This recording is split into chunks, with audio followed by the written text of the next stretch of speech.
Hello friends, आज हम लोग एसटीडी स्टेट अप्रोक्सीमेशन की बात करेंगे। अब कहोगे आप कि एसटीडी स्टेट अप्रोक्सीमेशन है क्या? तो बात करेंगे हम कि एसटीडी स्टेट अप्रोक्सीमेशन वो है जिसमें मैकेनिज्म ऑफ रिएक्शन के बारे में हम लोग डील करते हैं। लेकिन अभी तक हम लोगों ने मैकेनिज्म ऑफ रिएक्शन में देखा था कि हम लोगों को आरडीएस मतलब रेट डिटरमाइनिंग स्टेप गिवन होता था। मतलब क्या कि हमें पता होता था कि ये स्टेप स्लो है, ये स्टेप फास्ट है। लेकिन एसटीडी स्टेट अप्रोक्सीमेशन में हमें ये बिल्कुल भी पता नहीं होता कि कौन सा स्टेप स्लो है और कौन सा स्टेप फास्ट है। तो उस टाइप के रेट ऑफ रिएक्शन में का डिसीजन करने के लिए कि रेट क्या होगा, इसके लिए हम लोग एसटीडी स्टेट अप्रोक्सीमेशन का यूज करते हैं। और दूसरा, आज ही हम लोग special cases of first order reaction के बारे में स्टडी करेंगे। तो चलो आओ, सबसे पहले हम लोग एसटीडी स्टेट अप्रोक्सीमेशन की बात करते हैं। आप लोग जल्दी से हेडिंग बना लो, एसटीडी स्टेट अप्रोक्सीमेशन।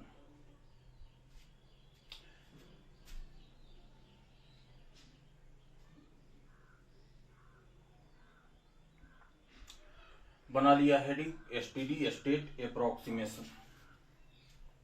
देखोगे एसटीडी स्टेट अप्रोक्सीमेशन क्या होता है, इसको हम आपको एक्सप्लेन करते हैं और होपफुली आप लोग अच्छी तरह से समझोगे इस बात को। आइए बात करते हैं एसटीडी स्टेट अप्रोक्सीमेशन क्या होता है, उसके बारे में पहले हम समझते हैं, उसके बाद नोट करेंगे। देखिए, किसी भी रिएक्शन में, कॉम्प्लेक्स रिएक्शन में इंटरमीडिएट जनरेट होता है, समझ आई बात। और इंटरमीडिएट जनरेट होता है जब रिएक्शन स्टार्ट होता है, उस कंडीशन में इंटरमीडिएट के स्टार्ट होने, इंटरमीडिएट के जनरेट होने का रेट क्या होता है? फास्ट होता है। और जब रिएक्शन कंप्लीट होने लगता है तो रिएक्शन इंटरमीडिएट का डिस्ट्रॉय होने का रेट क्या होता है? फास्ट होता है। बट बीच में क्या होता है? इंटरमीडिएट के जनरेशन मतलब क्या? फॉर्मेशन और इंटरमीडिएट का कंजम्पशन का रेट क्या होता है? सेम होता है। आया बात समझ में क्या कहा हमने? अब उसी स्टेट को कि rate of formation of intermediate और rate of consumption of intermediate दोनों क्या होता है? सेम होता है।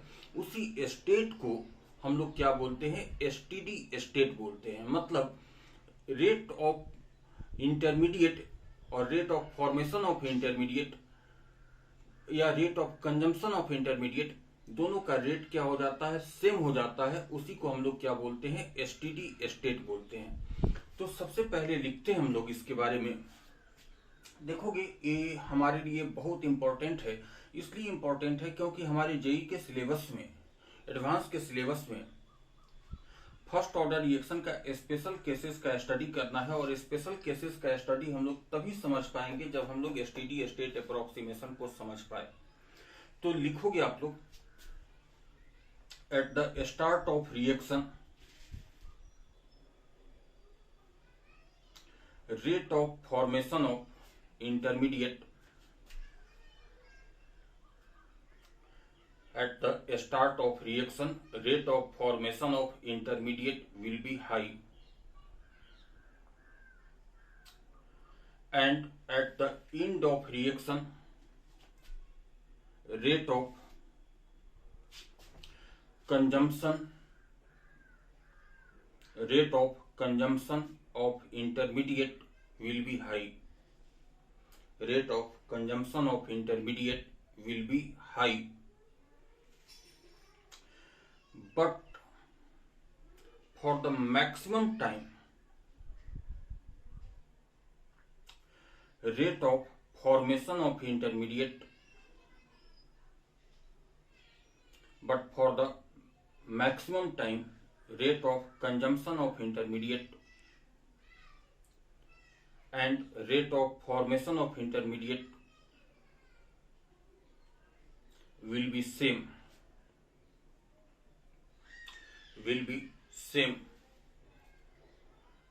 This state is called STD state. This state is called STD state. And अगर हम इसको ग्राफ से समझें तो देखोगे इधर हमने ले लिया इंटरमीडिएट और इधर हमने ले लिया टाइम। तो initially rate of formation of intermediate high होगा, finally rate of consumption of intermediate high होगा, और बीच में क्या होगा, रेट ऑफ कंजम्पशन और rate of formation of intermediate क्या होगा, सेम होगा, दैट इज कांस्टेंट हो जाएगा। इसी स्टेट को हम लोग क्या बोलते हैं, एसटीडी स्टेट बोलते हैं। दैट इज देयरफॉर अगर हम बात करें कि एट एसटीडी स्टेट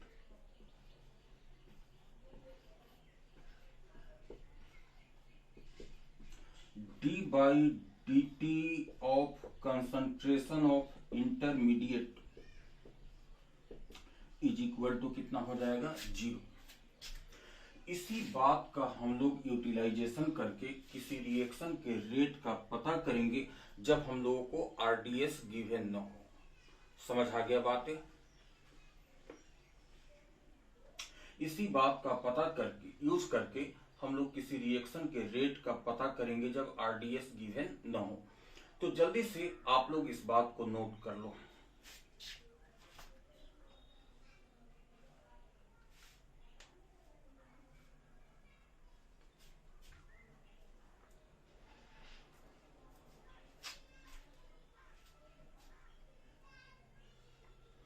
नोट कर लिया आप लोगों ने?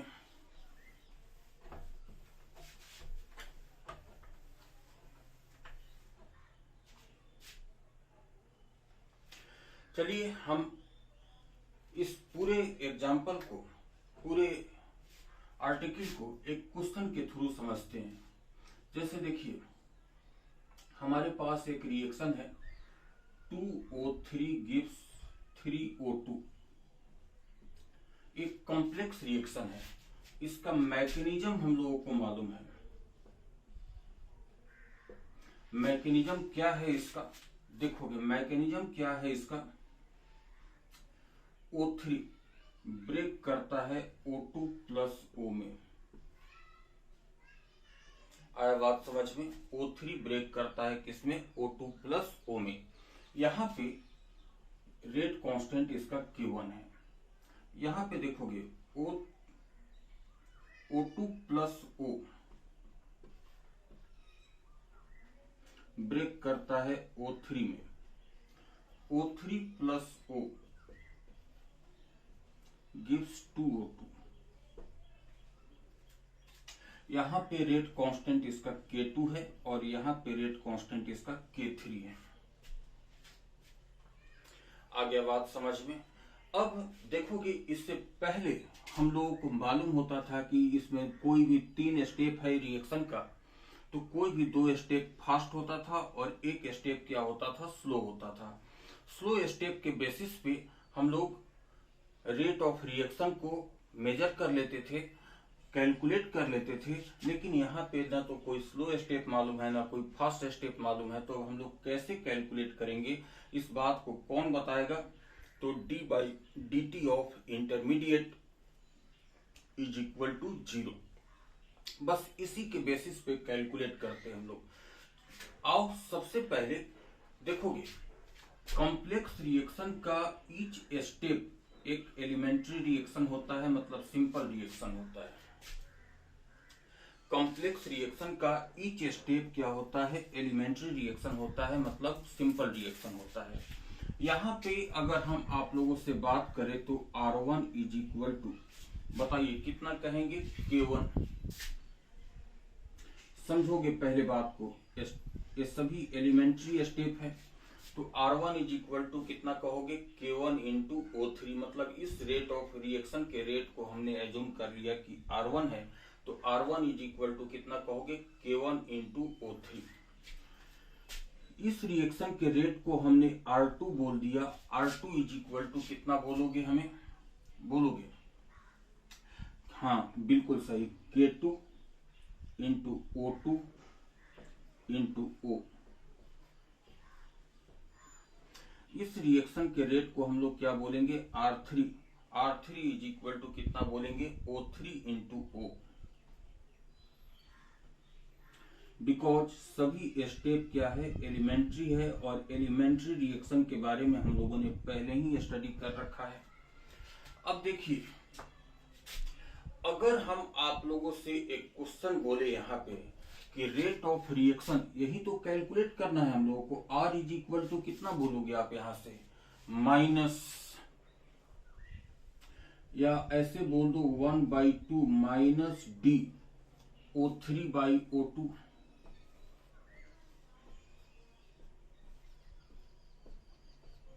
Is equal to 1/3 D O2/dt। यही बात, दैट इज अगर हमें माइनस DO3/dt निकल गया या DO2/dt निकल गया तो हम बहुत आसानी से रेट के बारे में बता सकते हैं। तो हमारा मेन टारगेट यही होगा माइनस DO3/dt निकालना या DO2/dt निकालना। जल्दी से आप लोग इसको नोट कर लो।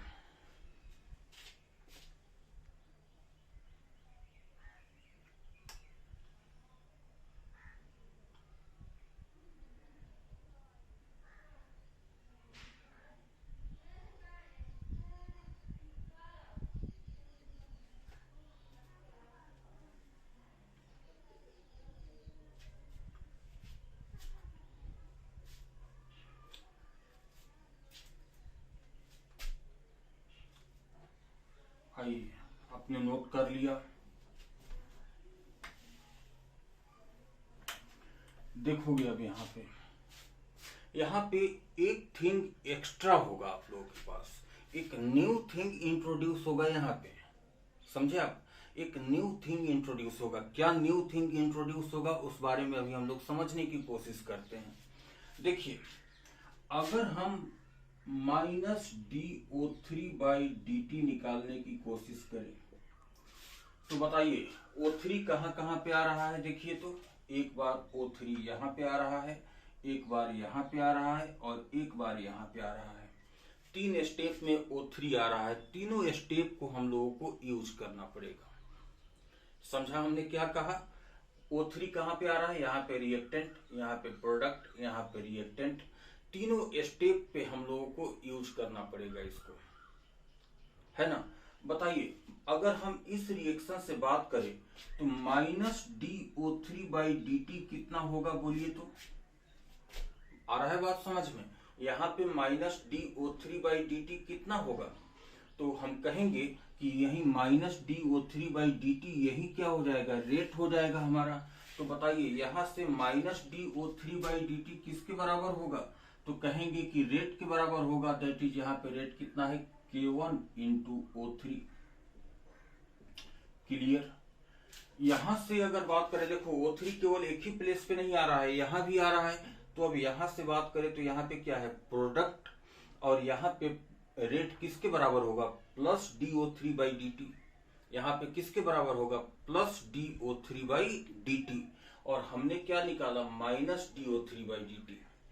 पहले चलो इस बात को क्लियर करते हैं, पहले प्लस माइनस का चक्कर छोड़ते हैं। यहाँ पे बताइए DO3/dt किसके बराबर होगा, प्लस DO3/dt किसके बराबर होगा, रेट के बराबर सेकेंड रिएक्शन में। और रेट कितना है, KO2 इंटू O। तो चलिए हम लोग लिखते हैं K2O2 इंटू O, इसके बराबर हो गया। लेकिन यहाँ पे प्लस DO3/dt आ रहा है और हमने क्या लिया है, माइनस। तो माइनस को, सॉरी, प्लस को माइनस में कैसे कन्वर्ट करेंगे हम लोग, यहाँ पे माइनस एक एक्स्ट्रा लगा देंगे। तो देखोगे minus of minus plus DO3/dt हो गया। यहाँ पे आया बात समझ में? यहाँ पे प्लस बन रहा था और हम लोगों ने क्या लिया था, माइनस। तो यहाँ पे क्या कर देना होगा, माइनस इंटू, ये क्या है, प्लस, और हमने क्या लिया था, माइनस। तो माइनस इंटू माइनस क्या हो जाएगा, प्लस। अब आप यहाँ पे देखिए, अब ए रिएक्शन भी O3 को कंटेन करके रखता है। कंटेन करके रखता है कि नहीं रखता है, बोलिए? रखता है। तो बताइए आप हमें, यहाँ से माइनस DO3/dt निकलेगा वो माइनस DO3/dt किसके बराबर होगा, रेट के बराबर होगा। और रेट कितना है यहाँ पे, K3O3 इंटू O, और प्लस होगा कि माइनस, माइनस DO3/dt, यही माइनस DO3/dt रखा है हमने, दैट इज यहाँ पे क्या होगा, प्लस होगा। आ रहा है बात समझ में। देखोगे O3 जितना प्लेस पे आए साइन कन्वेंशन के अकॉर्डिंग माइनस लिया है, minus DO3/dt is equal to K1 into O3, K1 into O3। यहाँ पे देखोगे प्लस DO3/dt आएगा, लेकिन प्लस आएगा ना, हमने क्या लिया है माइनस, तो माइनस एक एक्स्ट्रा लगा देना पड़ेगा, माइनस इंटू माइनस क्या हो गया प्लस। यहाँ पे किसके बराबर आ रहा है, माइनस ऑफ DO3/dt, और minus of DO3/dt is equal to किसके बराबर होगा, वो K3 into O3 into O। तो minus of DO3/dt is equal to K3O3 into O। तो माइनस है ना, हमने यहाँ पे माइनस साइन तो लिया है, तो माइनस साइन ही लिया है, दैट इज यहाँ पे क्या हो जाएगा, प्लस हो जाएगा। आगे बात समझ में। अगर यहाँ से क्लियर नहीं हुआ तो सेकेंड स्टेप से और ज्यादा क्लियर होगा। चलो अब हम लेते हैं O2, यहाँ पे प्रोडक्ट के फॉर्म में, चलो प्लस ही ले लेते हैं, DO2/dt is equal to DO2/dt। आप हमें बताओ इस रिएक्शन के अकॉर्डिंग DO2/dt क्या बताएगा, रेट बताएगा। फर्स्ट वाले रिएक्शन में रेट है कितना, K1 इंटू O3, तो लिखना पड़ेगा यहाँ पे K1 into O3 plus DO2/dt था, प्लस DO2/dt था, लिख दिया हमने। यहाँ पे क्या है, रिएक्टेंट, यहाँ पे माइनस DO2/dt निकलेगा कि प्लस DO2/dt निकलेगा, रेट माइनस DO2/dt निकलेगा, है ना। और आपने क्या लिया है प्लस, यहाँ पे निकलेगा क्या माइनस, तो साइन अपोजिट करना है बस। तो देखोगे प्लस था, आपने लिया क्या प्लस, यहाँ पे आ क्या रहा है माइनस, प्लस को माइनस साइन पहले यहाँ पे देखोगे माइनस आ गया ना, माइनस को प्लस में कैसे कन्वर्ट करोगे, एक और माइनस लगाकर। तो माइनस DO2/dt किसके बराबर होगा, यहाँ पे रेट के बराबर, और रेट कितना है K2O2 into O, K2O2 into O। और देखोगे O2 कहाँ पे आ रहा है, यहाँ पे भी आ रहा है। यहाँ पे एक बात समझना पड़ेगा, समझिए क्या समझना पड़ेगा, यहाँ पे रेट बताइए, रेट किसके बराबर होगा बोलिए तो 1/2 DO2/dt is equal to K3 into O3 into O। हमें क्या चाहिए DO2/dt, तो 2 क्या हो जाएगा, इसके साथ मल्टीप्लाई हो जाएगा। आ रहा है बात समझ में, क्या कहा हमने, हमें चाहिए DO2/dt, क्या चाहिए हमें DO2/dt, तो DO2/dt चाहिए ना, यहां से कितना आएगा रेट बराबर 1/2, याद करोगे rate law expression, 1/2 DO2/dt, 1/2 DO2/dt is equal to K3O3 into O। तो हमें तो DO2/dt चाहिए, तो 2 को इसमें मल्टीप्लाई कर देंगे, दैट इज क्या हो जाएगा, और प्रोडक्ट में है, हमने लिखा क्या था प्लस, तो प्लस में ही तो आ रहा है, तो साइन चेंज करने की जरूरत नहीं है, दैट इज क्या हो जाएगा प्लस हो जाएगा। और क्या हो जाएगा बोलिए आप यहाँ पे 2 K3O3 इंटू O। हो गया, बात समझ में आ गया। अच्छा, जितना इंटरमीडिएट हो और जितना रिएक्टेंट हो, जितना प्रोडक्ट हो, सबका डिफरेंशिएशन निकालिए यहाँ पे। अब देखिए, अब हमारे पास जगह नहीं है ना जगह, आप लोग जल्दी से इतना नोट करो।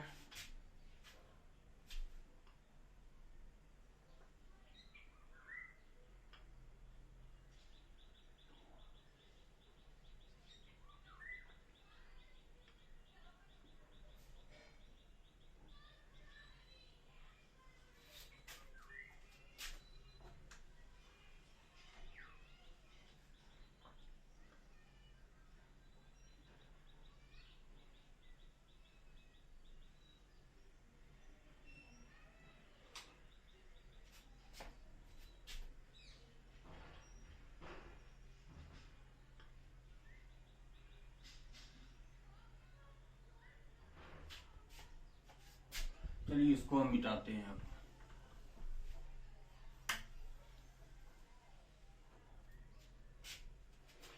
अब हम लिखते हैं आपके पास O3 हो गया, O2 हो गया, और इंटरमीडिएट क्या आया है, ऑक्सीजन, नेसेंट ऑक्सीजन O। अब हम आपसे बात करते हैं DO/dt इज इक्वल टू, बताइए सिंपल रिएक्शन है, DO/dt यहाँ पे रेट को बता रहा है कि नहीं बता रहा है, बोलिए किसको बता रहा है, रेट को बता रहा है। फिर से रेट को बता रहा है, DO/dt किसके बराबर है रेट हमारा, K1 इंटू O3। फिर देखिए यहाँ पे किसके बराबर हो गया, किस में आ गया, रिएक्टेंट में, रिएक्टेंट में आ गया तो रेट किसके बराबर होगा, माइनस DO/dt।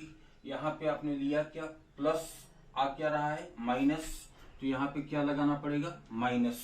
आ रहा है बात समझ में, साइन जब भी चेंज हो तो तुम भी साइन चेंज करोगे। यहाँ पे माइनस DO/dt किसके बराबर होगा, K2 into O2 into O, तो लिख देंगे K2 into O2 into O, लिख दिया। और माइनस था यहाँ पे और हमने लिया था प्लस, तो ये किसके बराबर है, माइनस DO/dt। बात को समझिए, ये किसके बराबर हो गया, माइनस DO/dt, जबकि हमने लिया क्या है, प्लस। ये माइनस DO/dt है तो हम लोग प्लस DO/dt लिखेंगे ना, तो minus into minus that is क्या हो जाएगा, प्लस। यहाँ पे भी देखिए, देखिए तो रिएक्टेंट में ही है कि नहीं, यहाँ पे बताइए माइनस DO/dt किसके बराबर होगा, रेट के बराबर, थर्ड रिएक्शन का रेट, और थर्ड रिएक्शन का रेट कितना है, K3 into O3 into O, K3 into O3 into O होगा।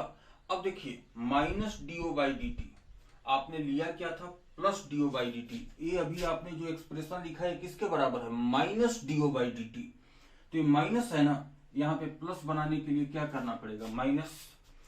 अब देखिए इसकी जरूरत अब हम लोगों को खत्म हुई। आप कलेक्टिवली इसको इक्वेशन नंबर 1, जिसको हमने मिटाया इक्वेशन नंबर 2, और इसको इक्वेशन नंबर 3 कीजिए।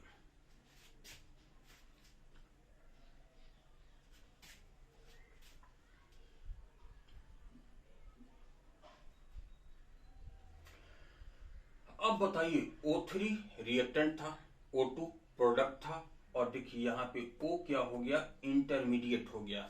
और हम सभी अभी जानते हैं कि स्टेट यही बताता है ना कि इंटरमीडिएट का डेरिवेटिव टाइम के रिस्पेक्ट में कितना हो जाता है, 0 हो जाता है। तो बताइए किसके बराबर हो जाएगा, यहाँ से 0 के बराबर हो जाएगा। आया बात समझ में।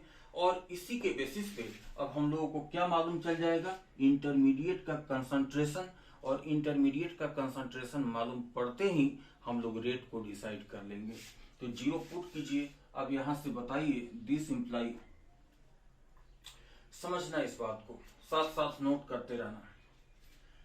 देखिए तो concentration of O, concentration of O common आ जाएगा, यहाँ पे उस दोनों को इधर ला दीजिए। कंसंट्रेशन ऑफ O कॉमन कीजिए, K2 into concentration of O2 और plus K3 into concentration of O3 is equal to K1 into concentration of O3। आया बात समझ में, लिखिए।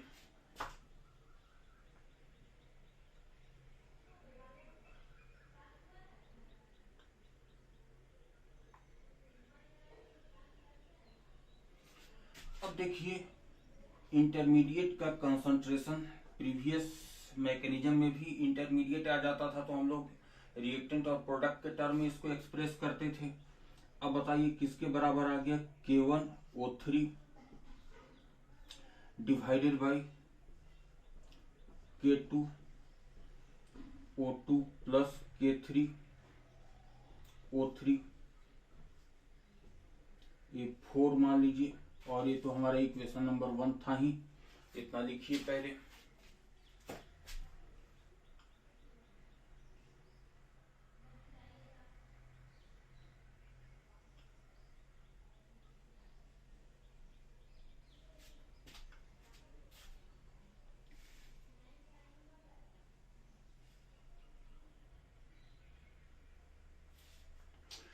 अब देखिए लिखेंगे पुटिंग 4 इन इक्वेशन 1,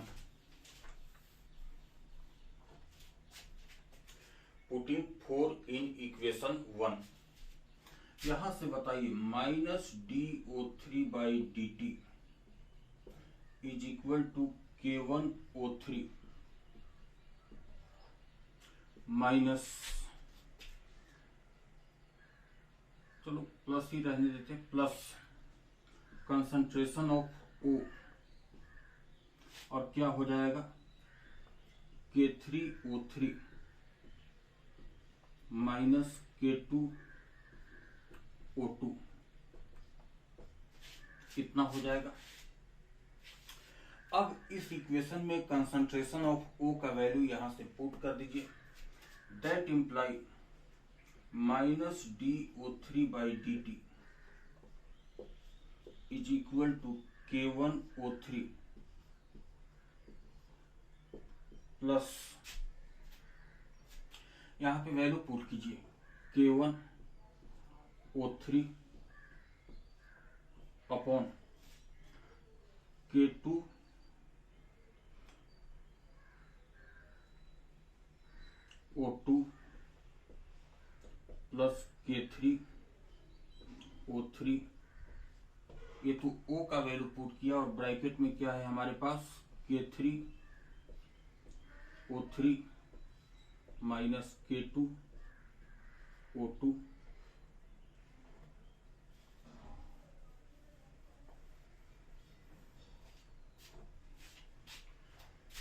नोट कीजिए इतना।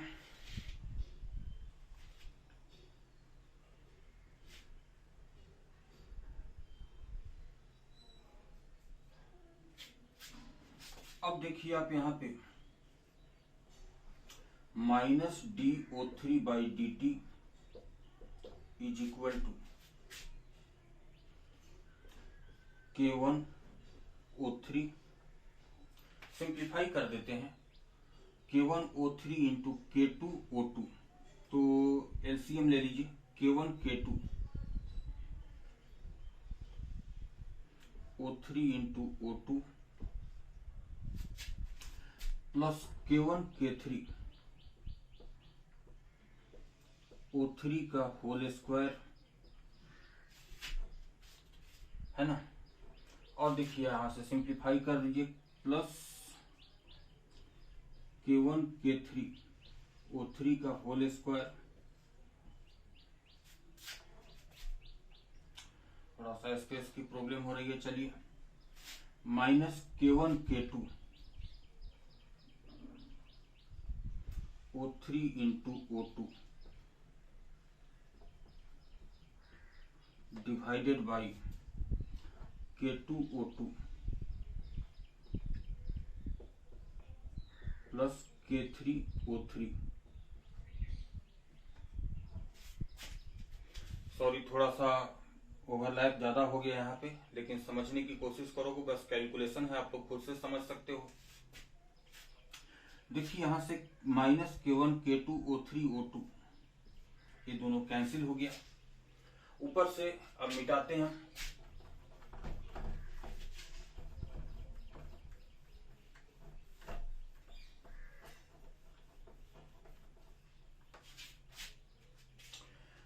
-DO3/dt is equal to K1 K3 O3 square K1 K3 O3 square 2 K1 K3 O3 square upon K2O2 plus K3O3, ऐसा बात हो गया। अब देखिए हम लोगों को -DO3/dt का वैल्यू तो निकल गया, अगर सेकेंड केस में पुट करते तो DO2/dt का वैल्यू निकलता, है ना। कोई फर्क नहीं पड़ता, किसी में भी पुट कर दीजिए। अब आप यहां से, अब यहां से देखिए हम लोगों को क्या मालूम हो गया, यहां से DO3/dt मालूम हो गया हम लोगों को, अब dO3/dt मालूम हो गया, तो रेट इज इक्वल टू कितना कहा था आपने, बोलिए, -1/2 dO3/dt, दैट इज, इसको डिवाइड कर देना है किससे, 2 से, तो कितना हो जाएगा बोलिए, K1 K3 O3 whole square divided by K2 O2 plus K3 O3। यही हमारा रेट ऑफ रिएक्शन हो गया। तो देखा आपने, इसमें इस रिएक्शन में हम लोगों को रेट नहीं गिवन, सॉरी आरडीएस नहीं गिवन था, लेकिन फर्दर हम लोगों ने इसका रेट निकाल लिया कि नहीं निकाल लिया, कैसे निकाल लिया बोलिए, किस बेसिस पे, क्योंकि हम लोगों को d/dt of intermediate is equal to कितना था, 0 था। समझ आ गया बात है। देखोगे आपको एडवांस में एक क्वेश्चन आपसे नहीं पूछेगा कि इसका रेट क्या है, इसका एप्लीकेशन पूछता है। क्या एप्लीकेशन है, एक पूछ सकता है। अब देखोगे इसका एप्लीकेशन कैसे पूछेगा, हम आपको समझाते हैं, तब तक आप इसको नोट कर लीजिए पूरा क्लियर।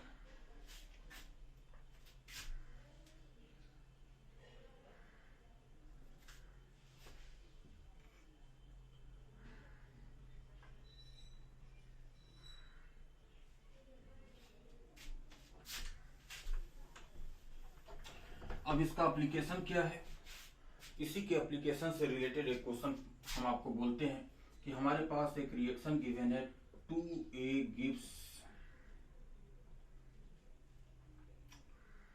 3B, यहाँ पे रेट कांस्टेंट K1 और इधर बैकवर्ड में रेट कांस्टेंट K2, और हम लोगों को बोल रहा है कि आपको -dA/dt कैलकुलेट करना है और dB/dt कैलकुलेट करना है।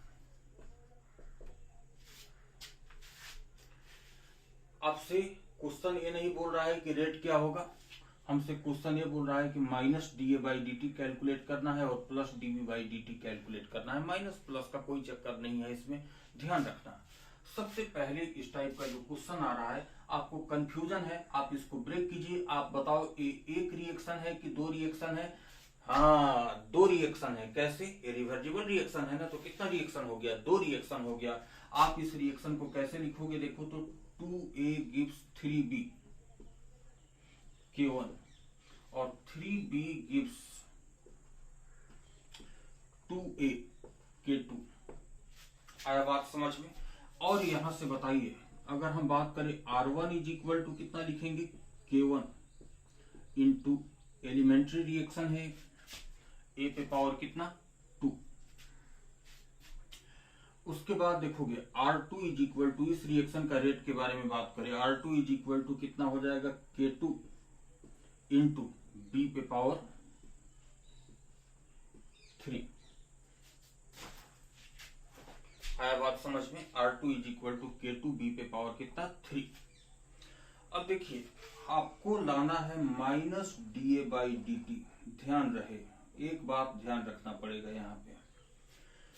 सबसे पहले 2 रिएक्शन है, दोनों रिएक्शन में -dA/dt को काउंट करेंगे। रिएक्टेंट और प्रोडक्ट देखना पड़ेगा। यहाँ पे क्या है, रिएक्टेंट -dA/dt/2। बात को समझिए, रेट लॉ एक्सप्रेशन लगाइए, -dA/dt/2 इज इक्वल टू कितना कहेंगे, K1 इंटू A²। क्या बोलेंगे, K1 इंटू A²। बोलेंगे K1 इंटू A²। हम लोगों को लाना क्या है, -dA/dt/2 को 2 को उधर भेज देंगे, दैट इज क्या हो जाएगा, 2K1 इंटू A²। हो गया बात। क्या हमारा काम कंप्लीट हो गया, नहीं, अभी भी यहाँ पे A आया हुआ है। ये क्या है, यहाँ पे प्रोडक्ट है। अब बताइए रेट लॉ एक्सप्रेशन के अकॉर्डिंग रेट किसके बराबर होगा, यहाँ पे 1/2 dA/dt।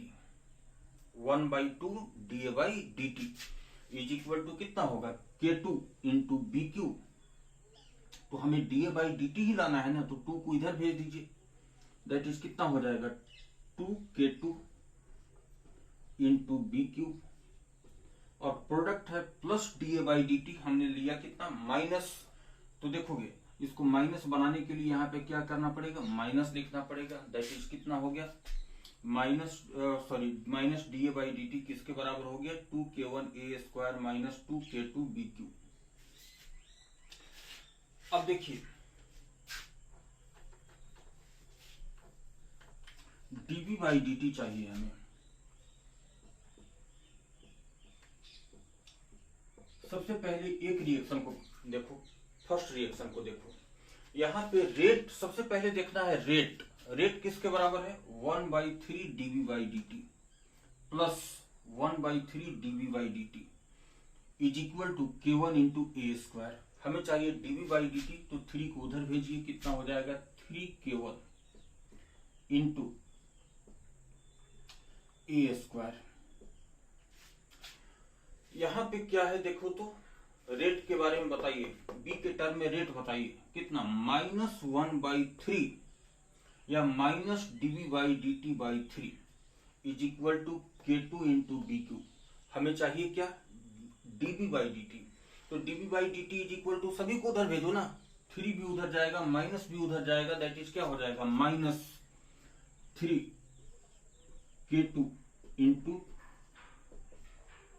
B Q. यही दोनों टर्म निकालना था, DB D A by minus D A by D T और plus DB by D T. कोई डाउट इसमें?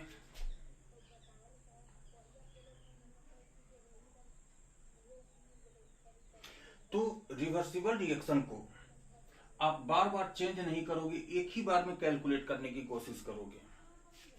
और अभी हमने जितना समझा दिया वहां से आप लोग बहुत आसानी से अब समझ गए होंगे कि विदाउट सोचे हुए एक बात समझना, D A by D T था, यहाँ पे रेट कांस्टेंट कितना था, स्टोइचियोमेट्रिक कोएफिशिएंट कितना था 2, तो यहाँ भी कितना आ रहा है 2। यहाँ पे स्टोइचियोमेट्रिक कोएफिशिएंट कितना था 2, तो यहाँ भी कितना आ रहा है 2।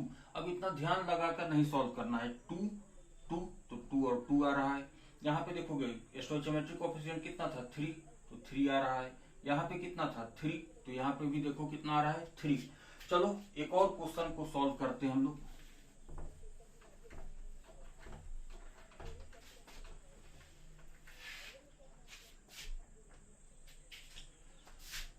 चलिए एक और क्वेश्चन को सॉल्व करते हैं। 2a gives 3b k1 k2 c k3। सबसे पहला हम लोगों को minus D A by D T लाना है। बोलिए, अब थोड़ा सा एडवांस फॉर्म में आप समझने की कोशिश करो। अगर स्टूडेंट दोस्तों, अगर आपसे हम जैसे सॉल्व कर रहे हैं वैसे नहीं हो रहा है, तो आप लोग ब्रेक करके सॉल्व करो। आया बात समझ में? यहाँ पे अगर हम क्वेश्चन पूछे कि कितना रिएक्शन है, 2a gives 3b, एक 3b gives 2a, 2 3b gives c, 3 reaction है, 3 कांस्टेंट भी आ रहा है। आया बात समझ में? अब अगर हम बात करें minus D A by D T किसके बराबर होगा, तो बताइए minus D A by D T किसके बराबर होगा। तो सबसे पहले कौन कौन से रिएक्शन में आ रहा है देखिए। सबसे पहले 2a gives 3b, इसको चेक हटाइए, अभी इसकी जरूरत नहीं है हम लोगों को। 2a gives 3b minus D A by D T चाहिए, है ना? क्या चाहिए? Minus D A by D T. तो minus D A by D T by 2, बात को समझिए, minus D A by D T by 2 is equal to कितना होगा, k1 into a², k1 into a²। तो 2 को उधर भेज देंगे, दैट इज कितना हो जाएगा 2k1 इंटू a²। रिएक्टेंट को लेकर चले अभी हम। समझने में कंफ्यूजन आ रहा है, ऐसे लिख दीजिए 2a gives 3b k1, 3b gives 2a k2, 3b gives c k3। अब आप देखो 2a gives 3b, बताइए एलिमेंट्री रिएक्शन हो गया ना। तो बताइए minus D A by D T by 2 is equal to k1 into a², 2 को उधर भेज दीजिए।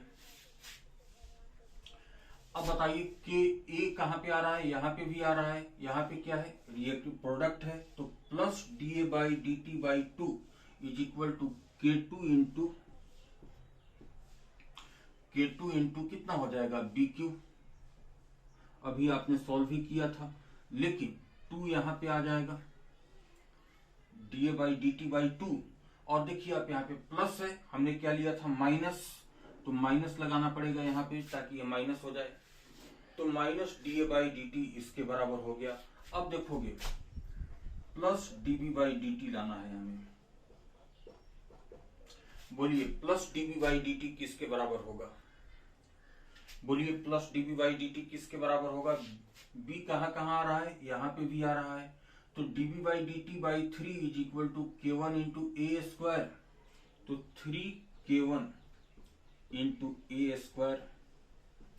यहां पे बताइए क्या होगा, रिएक्टेंट है, K2 minus dB/dt/3 is equal to K2 into BQ।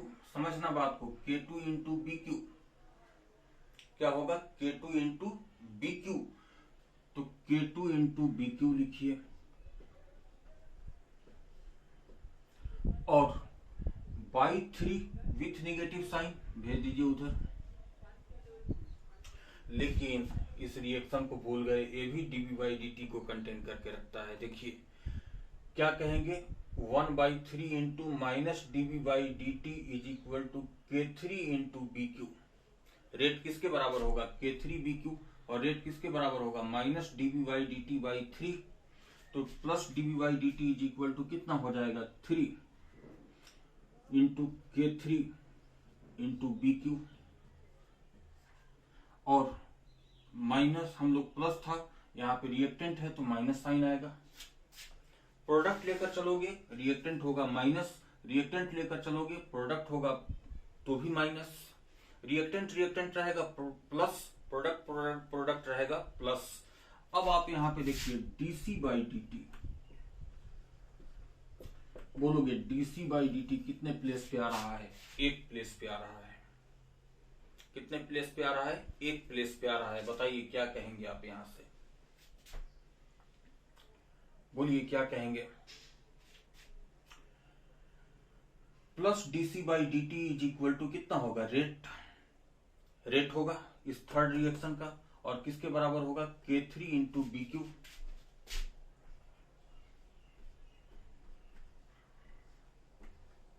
होगा K3 इंटू BQ। लेकिन यहाँ पे कोफिशिएंट dC/dt/1 है तो 1 ही जाएगा इधर, और प्लस साइन है तो प्लस ही जाएगा इधर। अब समझ आया कि नहीं आया, अगर समझने में दिक्कत हो तो जरूर कमेंट बॉक्स में कमेंट करना, हम आपको फिर से समझाने की कोशिश करेंगे।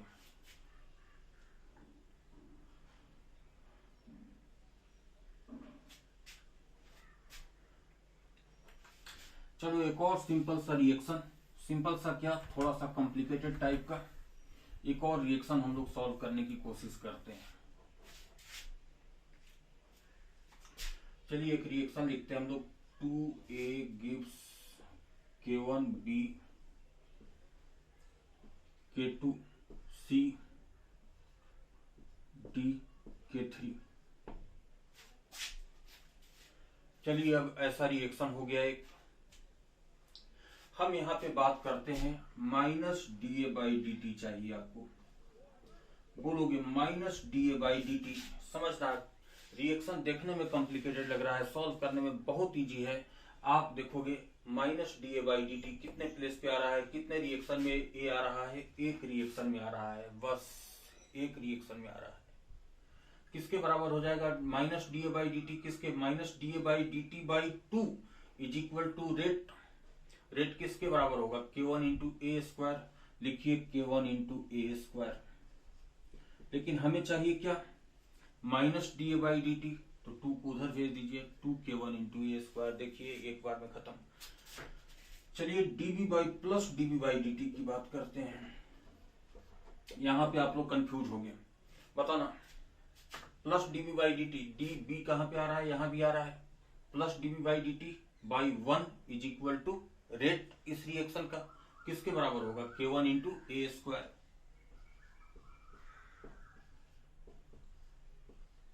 लिख दिया आपने K1 इंटू ए स्क्वायर। फिर देखोगे dB बाई dt, देखो तो B गिव्स C, ये भी एक रिएक्शन है, इस रिएक्शन में भी B आ रहा है ना। तो क्या कहोगे dB बाई dt किसके बराबर होगा, यहाँ पे dB बाई dt नहीं, यहाँ पे इस रिएक्शन में देखोगे तो B क्या है, रिएक्टेंट का काम कर रहा है, B gives C minus dB by dt is equal to कितना, K2 into B।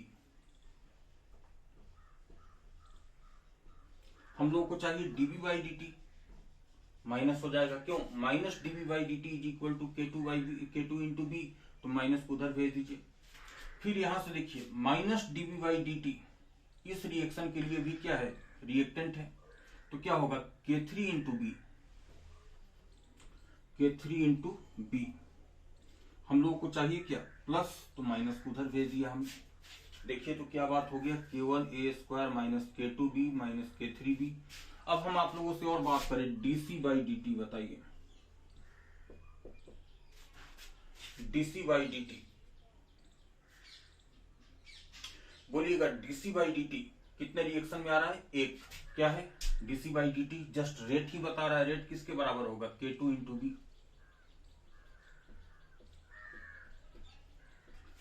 dd by dt बताइए,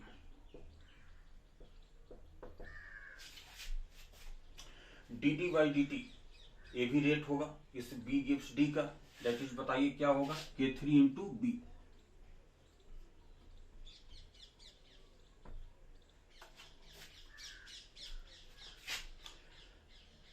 तो I hope steady state approximation समझ आ गया होगा। और जस्ट इसी बात का एप्लीकेशन क्या है, special cases of first order reaction, that is series reaction और पैरेलल रिएक्शन। समझ आया, इसके बारे में हम लोग अगले क्लास में बात करेंगे, ये अगला क्लास हमारा लास्ट क्लास होगा, ठीक है। इस बारे में कोई भी दिक्कत हो तो बेहिचक कमेंट करना, और आप लोग पूरा वीडियो देखेंगे तभी जाकर समझ आएगा, और कोई भी फीडबैक हो कमेंट करके जरूर दिया कीजिए। थैंक यू आप लोगों का।